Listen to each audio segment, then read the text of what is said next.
Bueno, Como todos saben, ¿qué tal? Buenas tardes a todos y vamos a comenzar entonces con el segundo encuentro de este tercer ciclo de los seminarios internos. En esta oportunidad van a disertar Micaela Peralta y Federico Valle, así que bueno, la primera de las presentaciones las hará Micaela. Y bienvenida Micaela y podés empezar cuando quieras. bueno, buenas tardes. ¿Ahí se ve? Sí. Ah, bien. Bueno, en mi presentación voy a hablar de resina de lignina fenol formaldehído para laminados de alta presión. Se trata del diseño, la optimización y el escalado. Dentro del contenido voy a diferenciar objetivos, la introducción y los métodos utilizados, los resultados y la discusión de lo que obtuvimos y las conclusiones y los trabajos futuros que se plantean. Dentro de los objetivos, partimos de una lignina tipo Kraft Fusano y queremos caracterizarla mediante humedad, contenido de cenizas y un análisis de solubilidad para obtener la pureza y para saber cómo incorporarla en el reactor. Luego se hidroximetilará la lignina con el objetivo de mejorar la reactividad. Una vez hidroximetilada, se procederá a la síntesis de resina, donde de la tradicional planteamos reemplazar un 30% en peso del fenol por la lignina Kraft hidroximetilada. Y por último, la obtención de los papeles impregnados con estas resinas y de los laminados de alta presión, tanto de la resina tradicional como de la modificada, para que sean comparables. A modo de introducción, las ligninas sabemos que tienen un origen vegetal y forman la pared celular de las plantas junto con la celulosa y la hemicelulosa, y son un biopolímero que se obtiene en gran proporción. Tiene una estructura similar al fenol, si los comparamos. El fenol puede ser atacado en posiciones orto y para, es decir, tiene 3 posiciones de ataque, mientras que la lignina se conforma de 3 radicales principales, que son el hidroxifenilo, el guayacilo y el siringilo. La proporción de cada uno depende del origen de la lignina y es muy variable. Es no tóxico y renovable porque tiene origen natural y actualmente se obtiene como residuo en la producción de papel y de biocombustibles. Básicamente tiene 2 procesos de extracción diferentes que podemos tener, uno con y uno sin azufre. El más común, el que más se encuentra en el mercado, es el que tiene azufre, del cual podemos diferenciar el lignosulfonato y la lignina tipo Kraft. En esta lignina tipo Kraft, que es la que vamos a utilizar, particularmente vamos a tener una estructura similar a la de la imagen porque partimos de una madera dura como la del eucalipto. Entonces, para caracterizar estas ligninas inicialmente, vamos a medir el contenido de sustancia seca y de cenizas que posean, con el objetivo de tener la pureza de lignina con la que estamos trabajando. Luego, todos los grupos de los radicales guayacilo, hidroxifenólicos y siringilos se pueden cuantificar mediante una técnica UV visible, donde cuantificamos el contenido total de oxidrilos fenólicos. Y por último, se plantea un estudio de la solubilidad tanto en agua como en formol para analizar cómo va a actuar esta lignina en la reacción dentro del reactor. Entonces, como mencionamos antes, la lignina tiene una estructura similar a la del fenol. Sin embargo, el fenol tiene 3 lugares donde puede ser atacado y la lignina, dependiendo su composición, puede tener 1, 2 o ninguno. En este caso, tenemos unidades guayacilos y siringilos, donde los guayacilos tienen una posición, a ver si puedo señalar, ahí.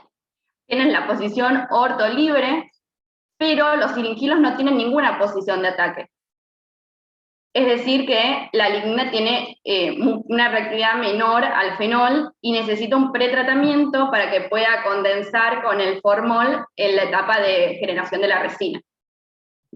Entonces, en este caso se decide hidroximetilar como pretratamiento en medio básico, en el cual, concentrándonos en estos grupos guayacilo, lo que obtenemos es un ingreso de grupos hidroximetilos en la cadena que permiten una mejor condensación del formol.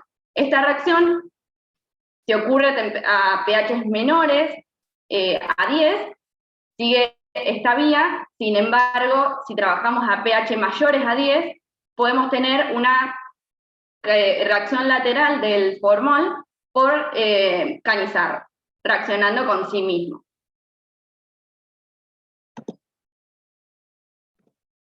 Bueno, una vez optimizada la etapa de hidroximetilación, podemos proceder a la síntesis de las resinas.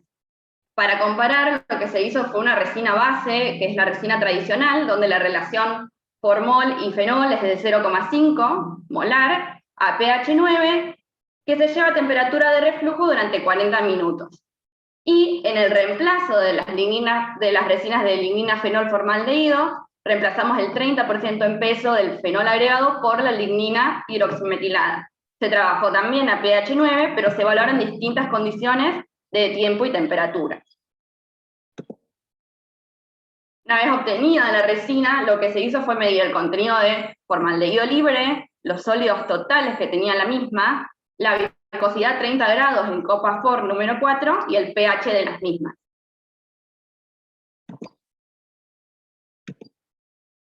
Con estas resinas lo que se procedió a hacer fue probar, impregnar y generar los laminados.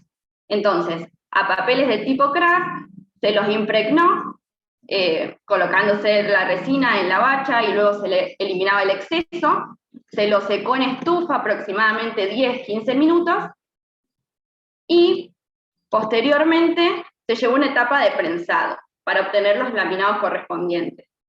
En este prensado se juntaban 3 capas de papeles craft impregnados con resina y una capa superficial de papel impregnado con resina melamínica, que es el decorativo. En este caso seleccionaron todos colores claritos con el objetivo de ver si la resina que nosotros utilizamos traspasaba el color. En este prensado, durante los primeros 10 minutos, se calentó a 150 grados y luego se enfrió los próximos 10 minutos. Las mediciones finales que se realizaron a estos laminados fue la resistencia a la inmersión en agua hirviendo.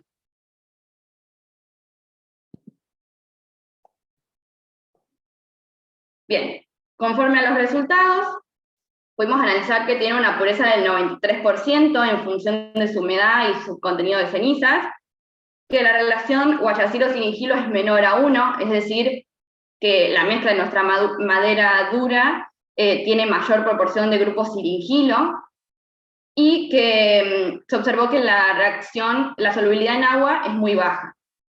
Por otra parte, se realizó el análisis de la solubilidad, donde se observó que en agua crece exponencialmente con el pH, mientras que con la temperatura es una función prácticamente lineal.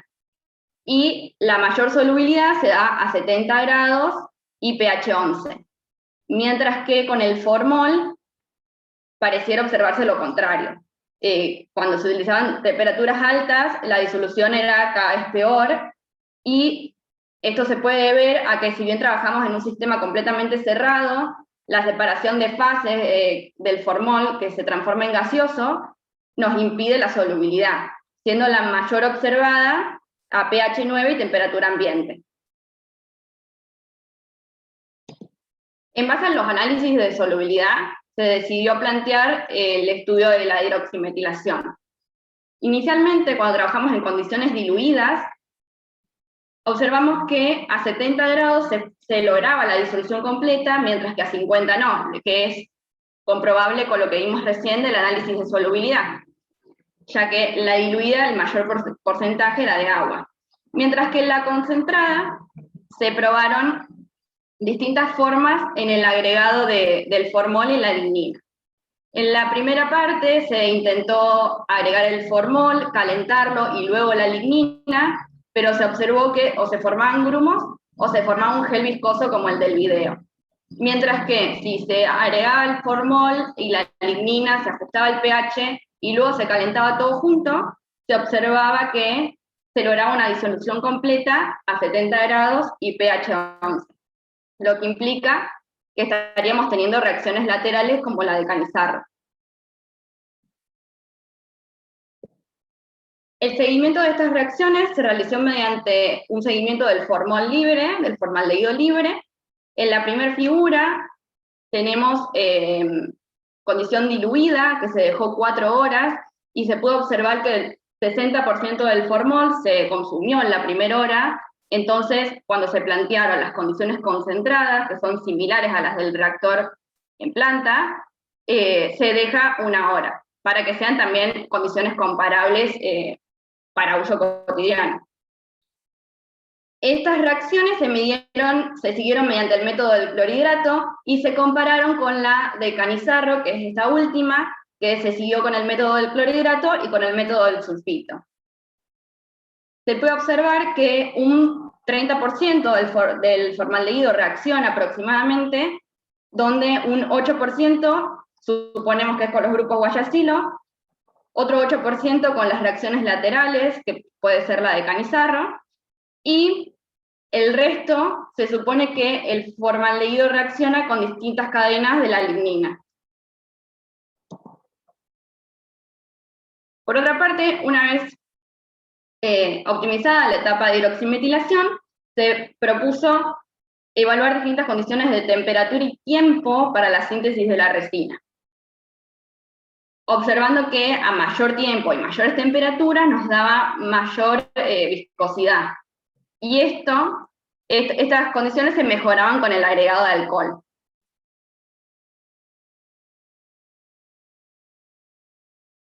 Y en cuanto a los laminados, dependían fuertemente de la viscosidad de la resina base, ya que si bien ningún laminado delaminó, o sea, todos tenían propiedades similares a la tradicional y tenían buena resistencia, algunos presentaron ampollado, como lo que se ve en la imagen, o traspase, que el traspase se solucionó agregándole alcohol, y el ampollado ocurría en aquellas resinas que tenían mayor viscosidad, ya que al fluir sobre el papel, se supone que no llegaba a todas las cadenas de celulosa del mismo, y una vez prensado y laminado se observaba justamente las ampollas.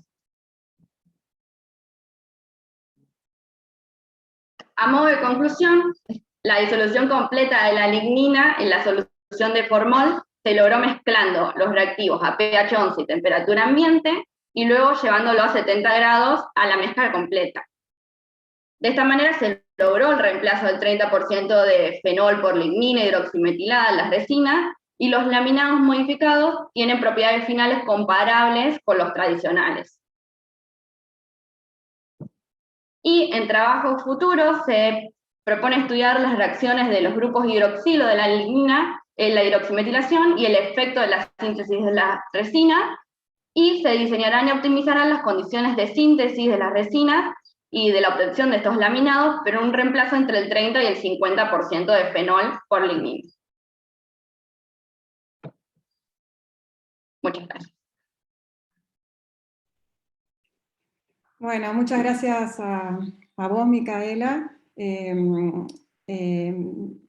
¿Podrías dejar de compartir pantalla? Así se ven bien, gracias. Muy linda la presentación. ¿Y alguno quiere hacer alguna consulta, alguna pregunta?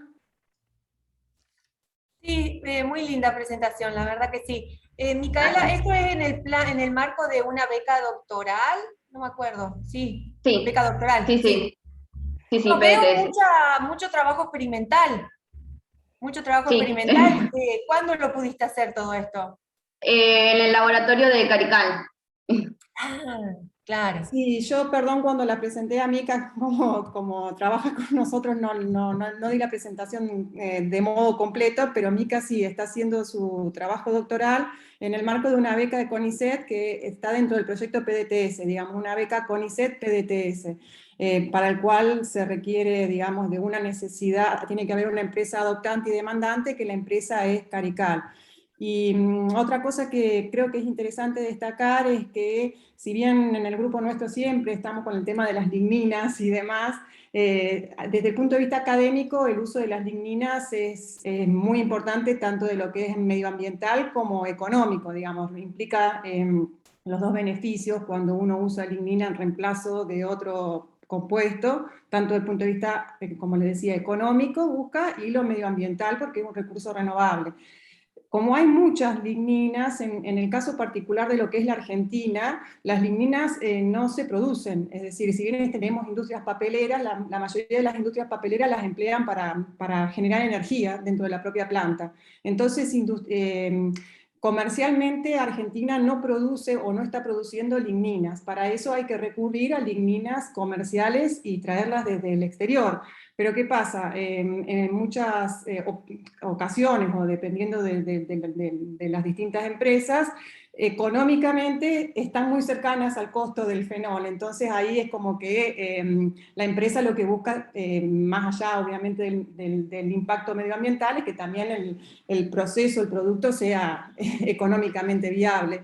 Entonces a veces tenemos ese inconveniente. En el caso particular es una lignina de Brasil, digamos, tenemos cercanía porque muchas de las ligninas vienen o de Estados Unidos o de Europa, y ahí obviamente por un tema de transporte van a ser mucho más caras. Esta es una lignina de Brasil, pero el inconveniente que tienen muchas veces las ligninas americanas es que son de madera dura, y justamente la madera dura, la reactividad de esas ligninas es muy baja. Entonces no se pueden usar. Si bien en plantas se habían hecho pruebas en su momento para reemplazar el 10, el 20 y el 30% del fenol por esta lignina Kraft, la solubilidad era un punto crucial donde era muy baja, traía muchos problemas porque la reacción tiene que darse en fase homogénea para no tener grumos. Imagínense que con eso después se impregnan papeles y hay que prensar, y no se podía usar. Entonces ese básicamente es el desafío y el trabajo de Micaela, de poder usar esta lignina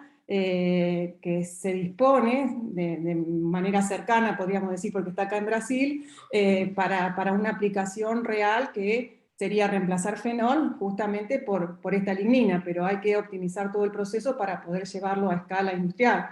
Y la idea es ahora justamente que están dadas las condiciones en el laboratorio, poder llevar el proceso a escala industrial, que el reactor es de 3.000 kilos. Con eso estaría más o menos resumida. Perdón por haber obviado toda esa información al inicio, pero más o menos esa sería la idea. No, Así muy que, bien, felicitaciones. La verdad que mucho trabajo y es interesante. sí, Y Mica trabajó un cuando, montón, porque Gracias. claro, al sí, estar en la facultad, que al principio, algunas cosas se han hecho, pero no, casi todo esto se hizo todo en el Menos lo laboratorio. del UV. Lo del UV fue lo único que hice. Sí, pero todo lo pudo hacer, digamos, gracias al convenio con la fábrica, digamos. sí, sí, desde que ya hay una necesidad de una empresa, eso te lo atrae muchísimo al Claro, trabajo de investigación, porque ya ves plasmada la necesidad. La verdad que es sí. muy bueno, muy lindo. Y aparte, Convengamos que por suerte se fueron dando las condiciones para tener esa visión que ahora todos tenemos, porque cuando yo empecé con esto en el 2001, que yo trabajaba en la empresa, digamos, vos ibas a los centros de investigación y mencionar que vos trabajabas en una empresa de por medio era como decir, no sé si mala palabra, pero no era muy bien visto, digamos, estaba la parte académica por un lado y las empresas por el otro. Pero era notable el abismo que existía y la diferencia. Ni en los proyectos vos mencionabas que, digamos, viste que hoy cuando vos escribís un proyecto o cualquier, como vos decís, cualquier trabajo que se presente, si vos escuchás que se menciona una empresa, como que recibe mayor atención. En esos momentos, en el año 2000, 2001 fueron las primeras becas cofinanciadas, más o menos en esos años. Y bueno, y con el transcurso del tiempo, esa visión, por suerte, fue cambiando, yo creo que para mejor, ¿no es cierto? Así que bueno, Bueno, felicitaciones a ambas. Muy bien, No, muy por buen favor, trabajo. todo el trabajo de Mica. Gracias. Bueno, no sé si alguien quiere hacer algo, o tiene alguna otra consulta con respecto a este tema. Si no, ya podemos empezar con Federico. Que Federico, bueno, voy a ver si lo presento un poco más de manera más completa, es becario de la doctora Vanina Buntero, tiene una beca de iniciación a la investigación, una beca de estímulo, ¿no es cierto?, a las vocaciones científicas, una beca SIN. Él está trabajando en la parte de encapsulación, así que te dejo, Federico, para que nos muestres los resultados de tu investigación. Bueno, antes que nada, felicitaciones Mica nuevamente. Voy a compartir pantalla. Ustedes me confirman Sí. si ven y si me escuchan bien, más importante. Sí, yo escucho perfecto y veo bien. Voy a silenciar. Se ve bien, perfecto. ¿Se ve bien? Bueno, es un placer para mí estar hoy acá. Les comento brevemente, yo hace casi un año que, si bien soy integrante del grupo de productos naturales con Bani, hace relativamente muy poquito que estoy pisando el laboratorio por obvias razones. Así que, bueno, agradecer a Vanina por la oportunidad, a Verónica también por el espacio, de venir a comentar un poco lo que estamos haciendo en el laboratorio, y bueno, a todos los que están hoy presentes como oyentes. El trabajo se titula Encapsulación del acetato de vitamina E. Este proyecto, que es una primera etapa, se encuentra, como bien mencionó Verónica, enmarcado en una beca que es la beca Estímulo a la Vocación Científica por parte del SIN. El director es el doctor Cristian Ferretti, la directora la doctora Vanina Buntero, y bueno, becario y expositor quien les habla.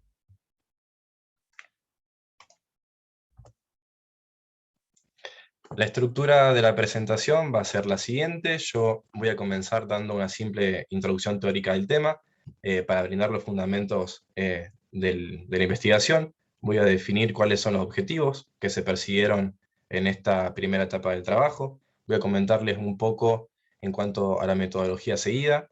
Voy a discutir también con ustedes los resultados que hemos obtenido hasta el momento, y también las conclusiones a las que este trabajo ha llegado. Y por último, voy a mencionar cuáles son las proyecciones, es decir, cómo continúa de ahora en adelante el trabajo, porque esta es una primera etapa y hay mucho trabajo por delante.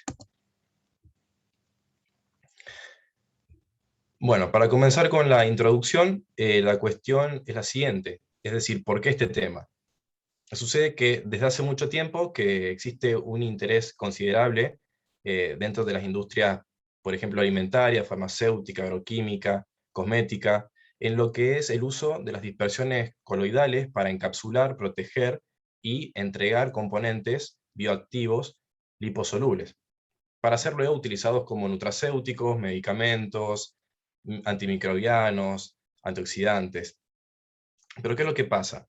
Que la inestabilidad física y las características de liberación inapropiadas son las principales limitaciones y desafíos que presentan estos sistemas cuando estas industrias pretenden incorporarlos a sus productos en sus procesos productivos. Entonces, debido a esto, es que existe una demanda real y constante en diseñar justamente nuevos vehículos capaces de encapsular para proteger estos ingredientes que son hidrofóbicos. En este caso, según la bibliografía, son varios los compuestos que se han estudiado, que se han investigado y que se han logrado encapsular, compuestos bioactivos, pero para el caso puntual de la vitamina E, o más específicamente el acetato de vitamina E, todavía no se ha explotado mucho el campo de este bioactivo. Por lo tanto, es que justamente resulta de interés el estudio con respecto a la encapsulación del acetato de la vitamina E. ¿Qué es la vitamina E?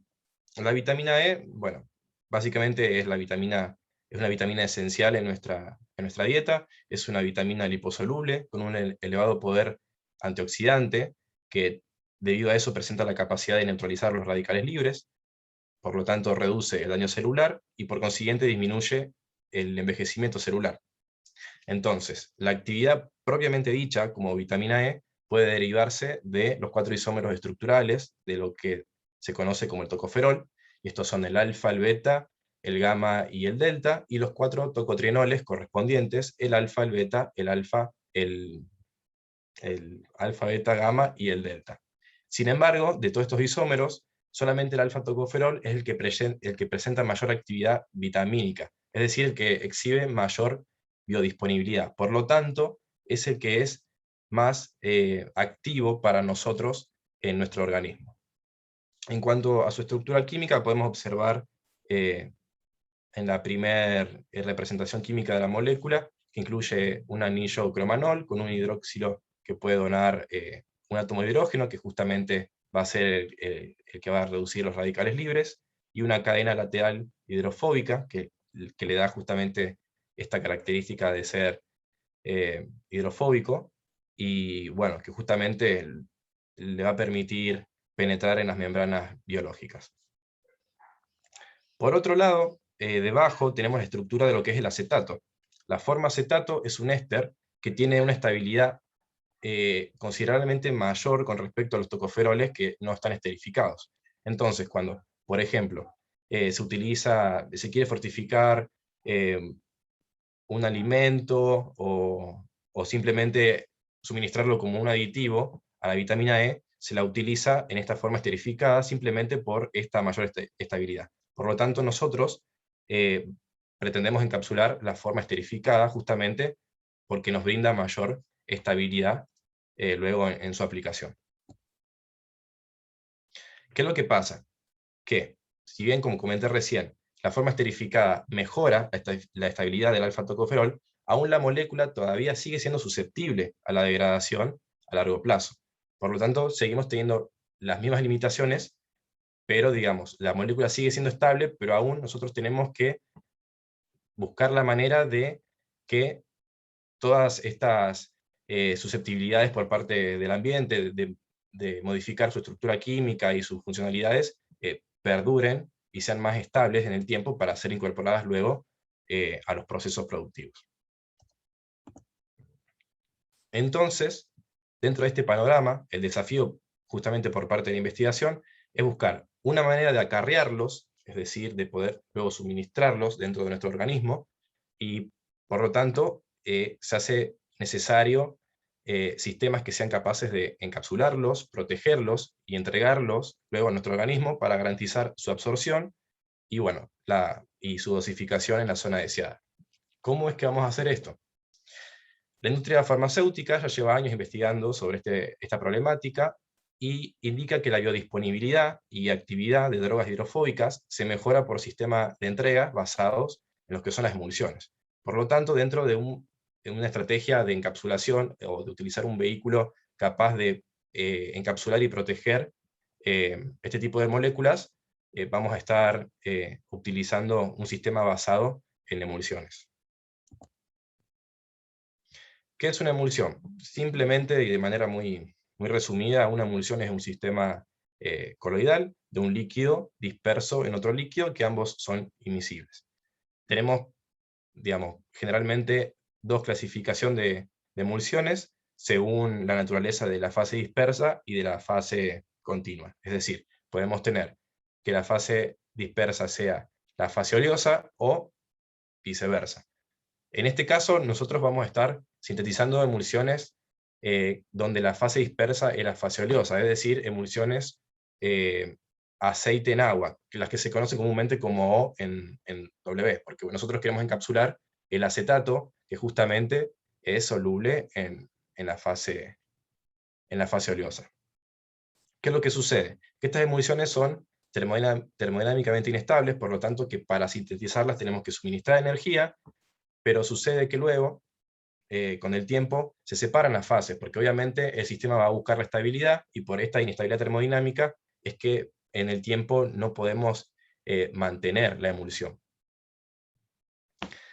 Por lo tanto, bueno, tenemos otra limitación y otro desafío por parte del encapsulamiento del acetato de la vitamina E.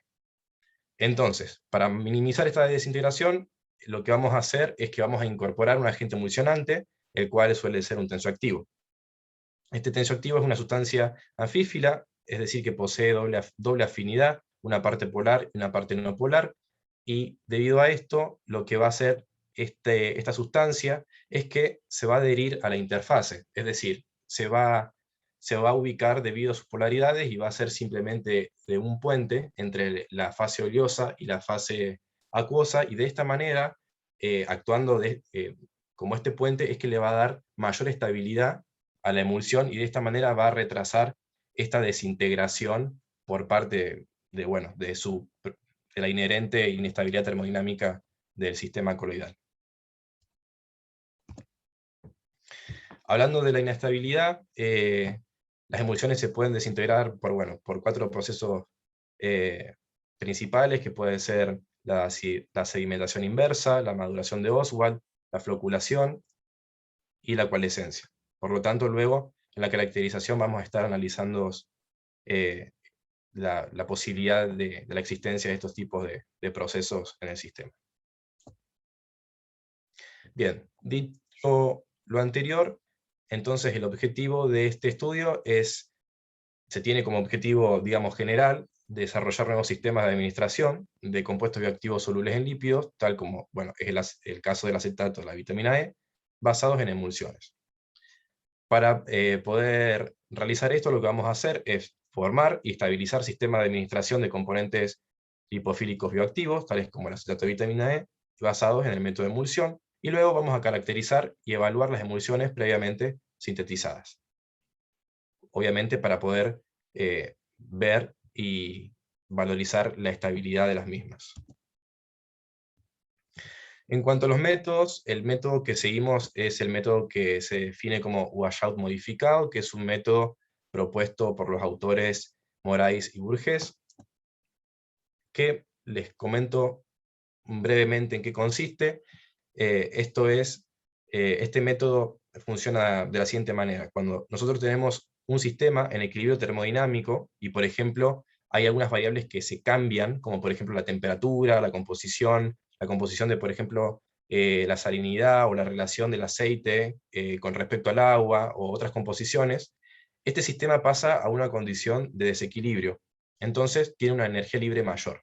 En estas condiciones, este sistema en estas condiciones, y si nosotros adherimos un tensioactivo, lo que se produce es que cuando se favorece, digamos, una transición de fases, y al tener este tensioactivo, nosotros vamos a poder producir emulsiones con un tamaño de gota muy pequeño, que este tipo de método se proyecta para que el tamaño de gota llegue a la escala nano, por ejemplo.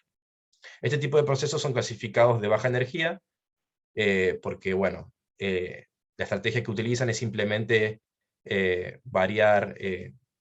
jugar, digamos, con la fisicoquímica del sistema, y dentro de estos métodos fisicoquímicos, el que se utiliza para este caso es el método EPI, que simplemente implica agregar el agua en una mezcla que contiene el aceite y el tensioactivo, lo que inicialmente conduce a la formación de una emulsión de agua en aceite. Es decir, que en un principio vamos a estar sintetizando una emulsión que es contrario a lo que queremos obtener. Pero como mencioné anteriormente, al, digamos, variar ciertas variables fisicoquímicas, nosotros vamos a favorecer la inversión de fases, y al tener el tensioactivo, nosotros vamos a lograr generar una emulsión, y el tensioactivo la va a estabilizar, y por este método se proyecta que el tamaño de las partículas van a ser más, digamos, pequeñas. Entonces, de esta manera, las emulsiones se prepararon siguiendo este método. Después de toda esta teoría, todo esto se llevó al laboratorio, en donde la fase acuosa simplemente está constituida por el agua destilada, la fase oleosa está constituida por el aceite de citronela, que lo utilizamos para que conforme el medio oleoso, el Twin 80 como tensioactivo, y bueno, justamente el compuesto bioactivo que es el acetato de vitamina E. A continuación, lo que ustedes están viendo en pantalla es simplemente la tabla que que resume las formulaciones propuestas para sintetizar estas emulsiones. De todas ellas hemos llevado a cabo el ensayo número 3 y 5, debido a que, bueno, las restantes por una cuestión de tiempo y posibilidad de ir más seguido al laboratorio no hemos llegado, pero con estas hemos avanzado en el trabajo. Y para comentarles brevemente cómo es la metodología, vamos a tomar, por ejemplo, la del ensayo número 1, donde se preparan, digamos, 100 gramos de una emulsión. Para la preparación de los 10 gramos de la fase oleosa se pesan, digamos, en función de los porcentajes de las formulaciones propuestas. Por ejemplo, para este caso se pesan los 3 gramos del tensioactivo, siendo el twin 80, los 2 gramos del acetato de vitamina E y los 5 gramos de aceite. Luego se añade en un vaso de precipitados el twin y la vitamina al aceite, y luego lo que hacemos es observar que la vitamina sea soluble en el aceite. Por otro lado, en otro vaso de precipitados lo que hacemos es pesar los 90 gramos restantes de agua destilada para preparar la fase acuosa. Lo que vamos a hacer es que por separado, ambas fases, es decir, la oleosa y la acuosa, la vamos a calentar hasta 76 grados Celsius, y esto lo vamos a hacer justamente porque en este método, como comentaba anteriormente, lo que vamos a variar es la temperatura para favorecer esta inversión de fases. Entonces, vamos a continuar con el procedimiento, ubicando el vaso de precipitados con la fase oleosa, y vamos a suministrar la fase acuosa mediante una ampolla de encantación para que sea, digamos, el suministro de gotita por gotita más preciso, y también vamos a hacer uso de un agitador, hicimos uso de un agitador a 400 revoluciones por minuto durante 15 minutos a temperatura ambiente.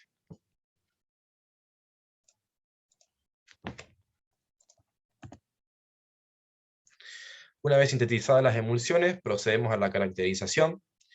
Estas caracterizaciones se realizaron mediante un análisis macro y un análisis microscópico, y lo que se hace es que, bueno, lo que se busca es medir la estabilidad macroscópica y microscópica de estas emulsiones en base a los procesos de desintegración que se puedan llevar a cabo.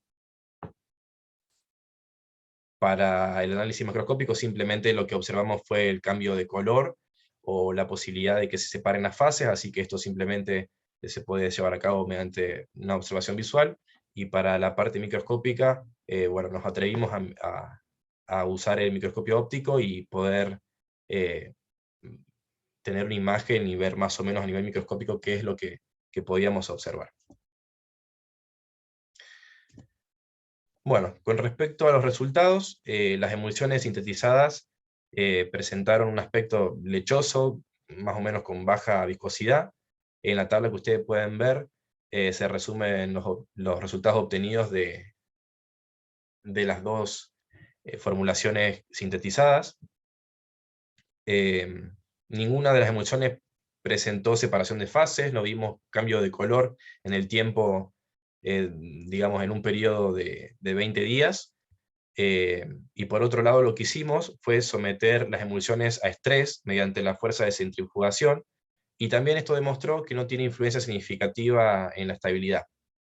Esto último, o sea, este último test de centrifugación lo hicimos no solo para obtener, digamos, información de la estabilidad en ese momento, sino que más bien el objetivo era obtener resultados para predecir la estabilidad a largo plazo, ¿no? O sea, sometimos las muestras a este estrés centrífugo para, digamos, acelerar este proceso de desestabilización de las emulsiones a lo largo del tiempo. Y de esta manera poder predecir cómo se iban a comportar mediante su estabilidad, digamos, de acá en adelante. Posteriormente las muestras fueron observadas bajo el microscopio óptico, y bueno, las imágenes que obtuvimos no fueron muy nítidas, se renegó bastante con el microscopio para poder enfocar, utilizamos colorantes, y la verdad que tenemos mucha incertidumbre con respecto, digamos, a la velocidad de lo que estamos viendo. A lo mejor puede ser que, si bien se ven gotitas, puede ser que a lo mejor no sean las micelas, que sean otro tipo de cuestión que, digamos, por la falta de experiencia utilizando el microscopio, puede ser algo que no sea muy veraz, así que debido a la incertidumbre, esta es la imagen que hemos obtenido, pero no nos asegura una estabilidad microscópica de estas emulsiones. Por lo tanto, lo que se propone en adelante es utilizar una técnica más especializada para poder evaluar esta estabilidad.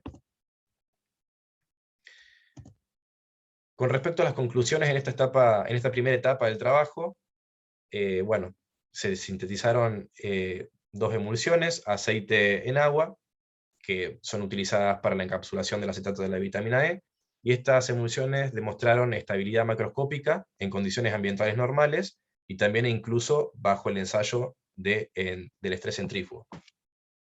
La información parcial generada en esta primera etapa del trabajo demostró que las formulaciones planteadas tienen potencial como sistema de administración estables que contengan componentes lipofílicos activos, con un posible uso en el sector de la cosmética.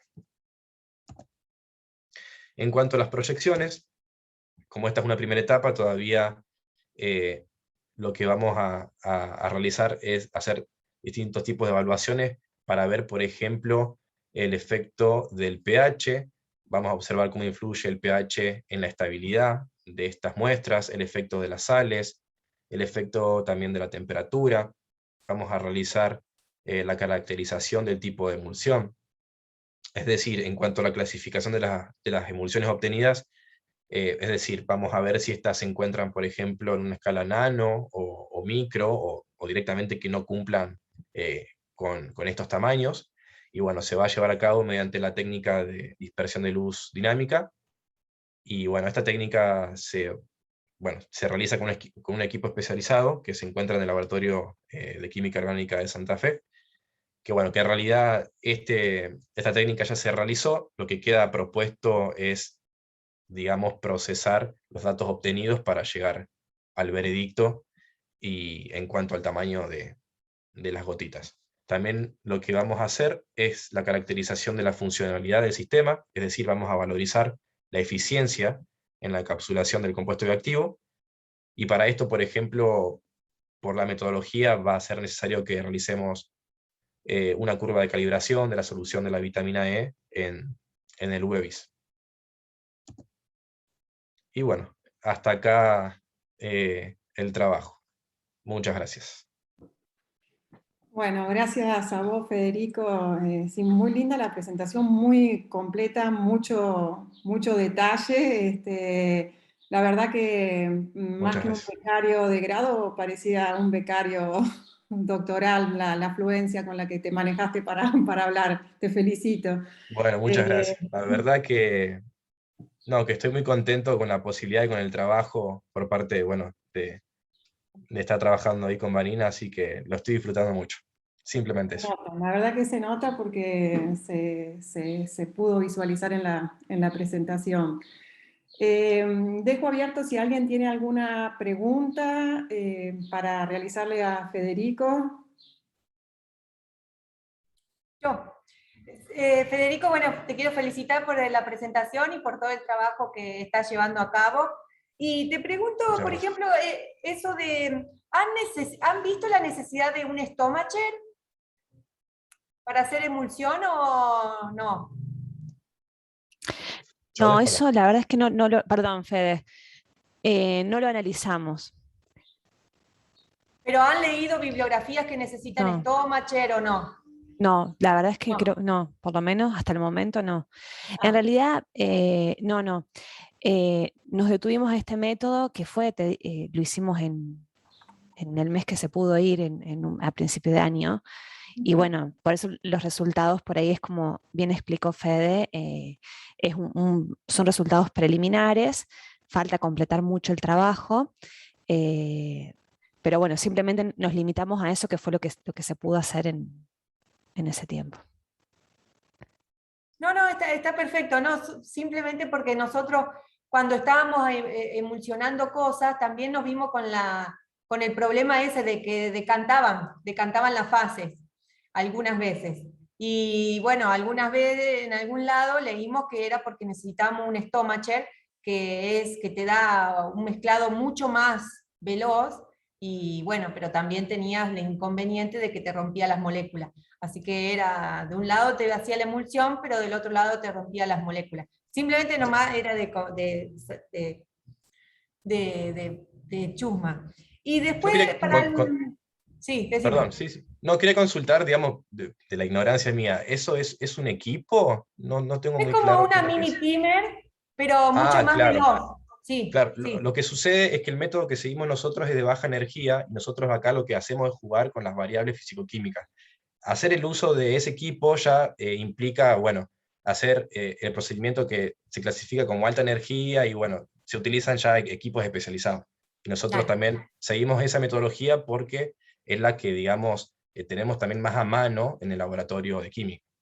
Sí, sí, por supuesto. Y después del microscopio, ¿ustedes piensan que es por la resolución del microscopio que vieron eso? ¿O en uno de mayor resolución verían algo mejor? La verdad que no lo sabemos. Mira, No sabe- perdón, lo que suponemos es que en realidad lo que obtuvimos son nanoemulsiones, por eso no lo estamos viendo en el microscopio óptico. Eso es lo que supusimos, y además en este análisis que hicimos del DLS, que todavía no llegamos a procesar los datos, pero en primer momento parecería que estamos hablando de a escala nano. Por la distribución, más o menos por cómo nos dio, parecería que estamos hablando de esa escala. Suponemos que por eso, porque bueno, intentamos de varias formas, incluso intentamos acá en el de la Facu, intentamos en Santa Fe, y no logramos focalizar, no se logró ver bien. Bien. Claro, Bueno, sí, sí, sí. felicitaciones No. nuevamente, muy buen trabajo a los dos. Muchas gracias. Claro, sí, si es escala nano, seguro con el DLS van a tener, ahora que procesen los datos, van a tener bien el peso medio de la distribución. Y una sola duda con respecto a la aplicación, si mal no escuché, Federico, vos mencionaste algo como que están pensando después para la parte de cosmetología, ¿no es cierto? Digamos, para ese lado es donde ustedes pensarían aplicarlo en principio. Sí, en realidad uno digamos, cuando vos podés encapsularlo, después se puede derivar en función a la industria que lo requiera. Si bien lo mencionamos como potencialmente utilizable en la cosmética, luego después, si el sistema de encapsulación es efectivo, eh, yo supongo que Pueden ir por otro. puede tener más versatilidad y no ir simplemente acotado a la cosmética.